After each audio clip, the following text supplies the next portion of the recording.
Good morning, guys. I'm be doing picking up my calamansi trees, calamansi fruits.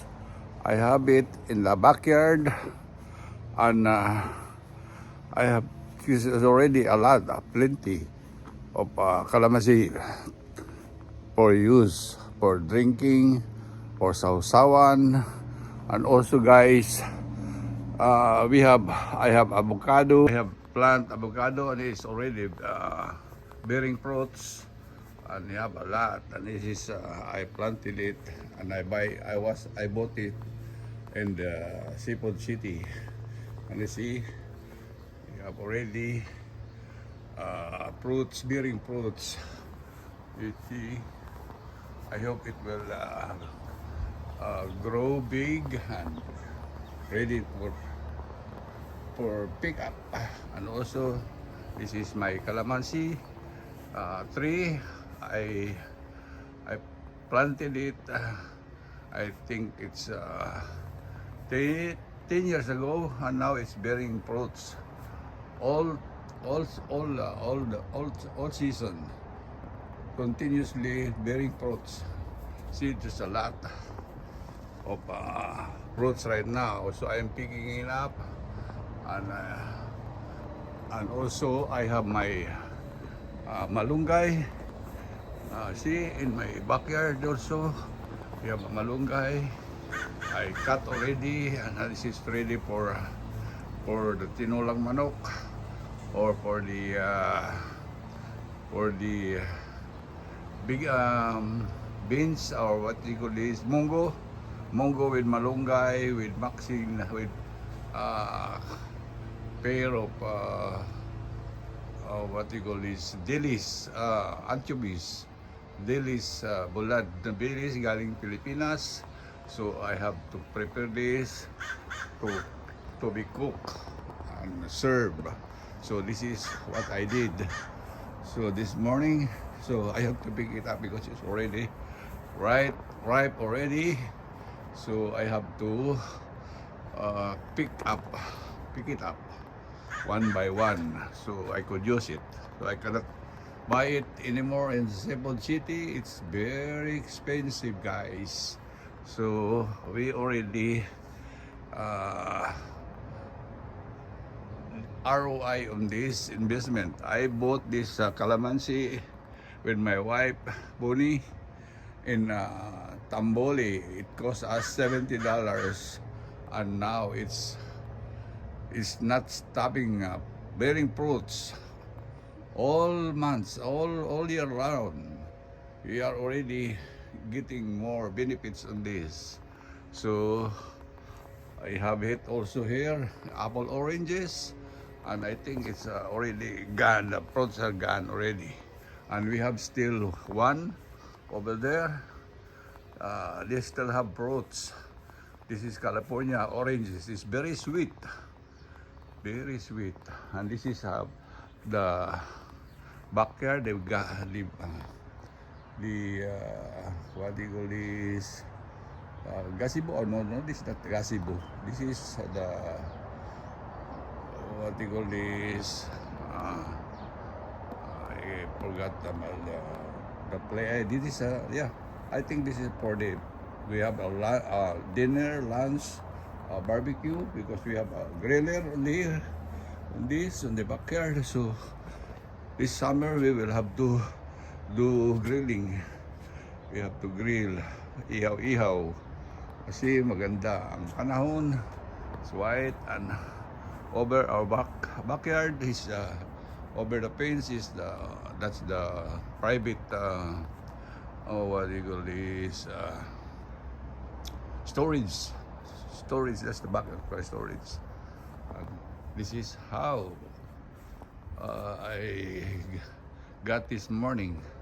So I have to pick up all those already ready for pick up calamansi for daily use, sausawan, drinks, juice. So it could benefit our health. Thank you, guys, for seeing this video. in my channel. So I will also view the preparing of the malunggay, and that's it for today. Hi guys, good morning again. This is me again. I will have to pick up. I will show you how to pick up the calamansi fruits one by one, and I will use a scissor. And like you, I have to do it like this, one by one. This is a continuation of my vlog, so I have to show to you how I got my calamansi fruits ready, right? See, I have to do this calamansi picking fruits. I have it here already. Put it on my bag. This one, put it inside already. I have a lot. So it's not yet done. It's all here. Put it.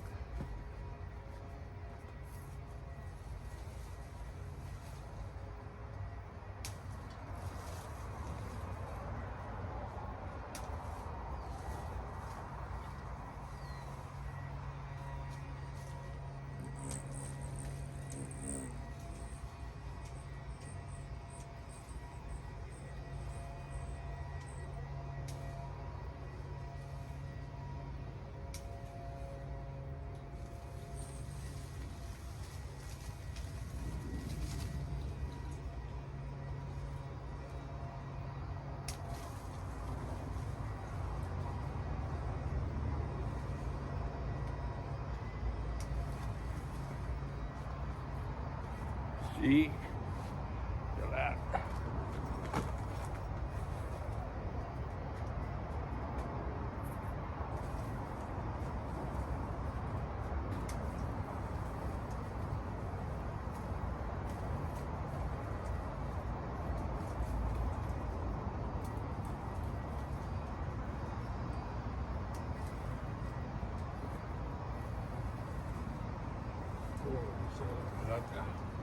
Oh, it's already high. I cannot reach, so I will use the ladder, ladder to reach out all this on the top. I could not.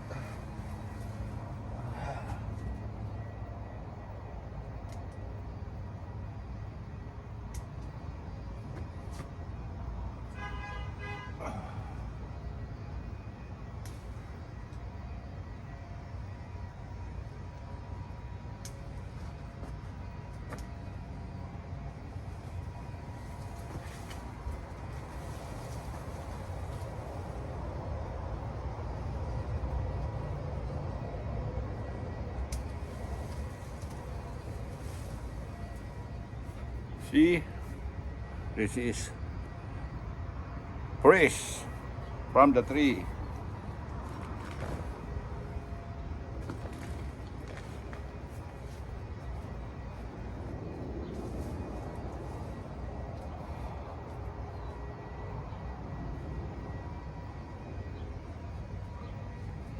So I will use the ladder. So I will continue. Oh, sure. Wow. Guys, I continue picking up the top portion of the calamansi.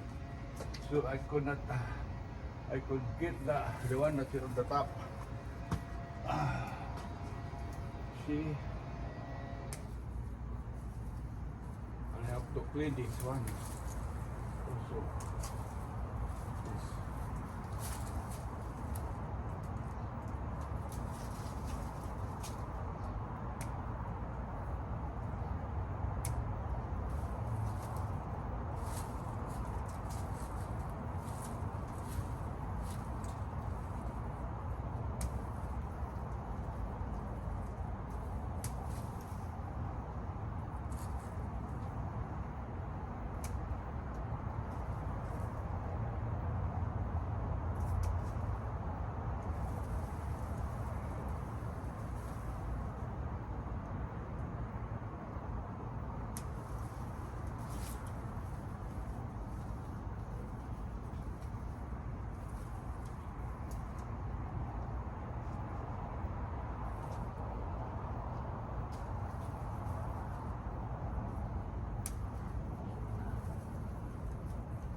Rapid. I have to transfer position. So I have to go down, transfer position, the location that I could reach. See, this is the that I have a lot in my pocket. Put it in my pocket. See, this is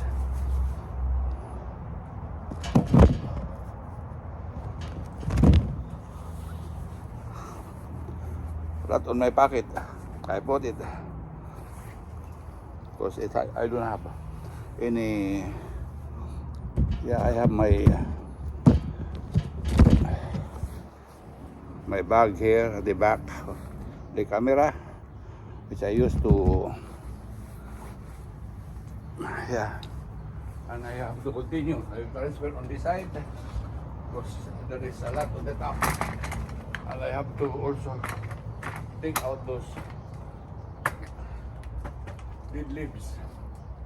The gardener cut the top, this one, so it will not goes up, and it should remain on this position, because this is the electric post that we have inside our backyard. So this is the position. So I have to clean up the top. See, big one, big.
We transfer to the other side, so I could pick up all those.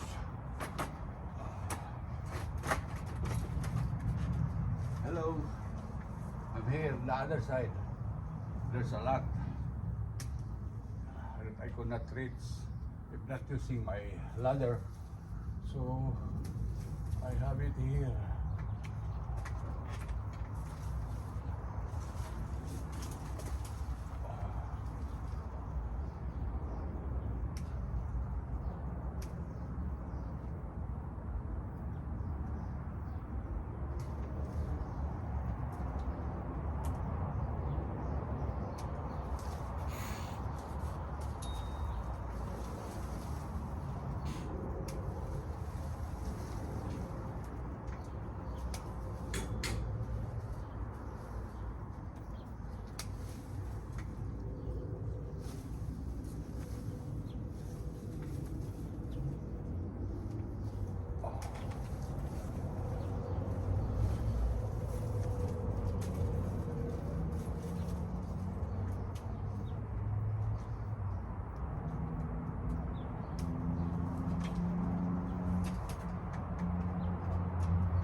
More. Let's see on this side. This one.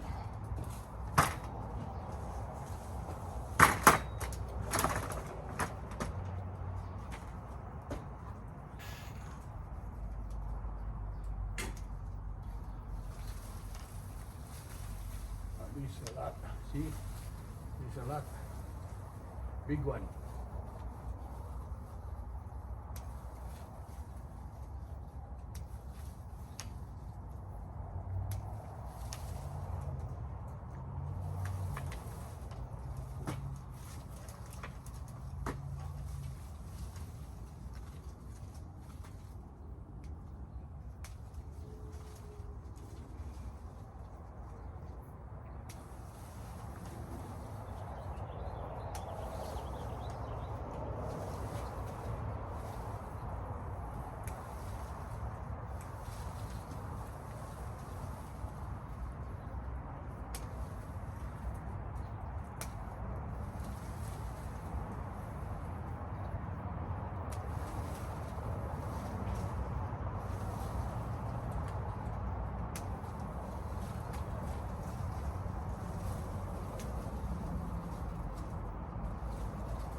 I think it's all are ready.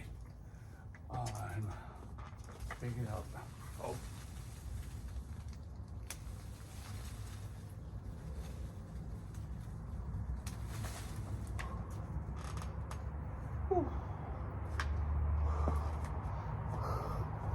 So again, my pocket is full of calamansi. So I think it's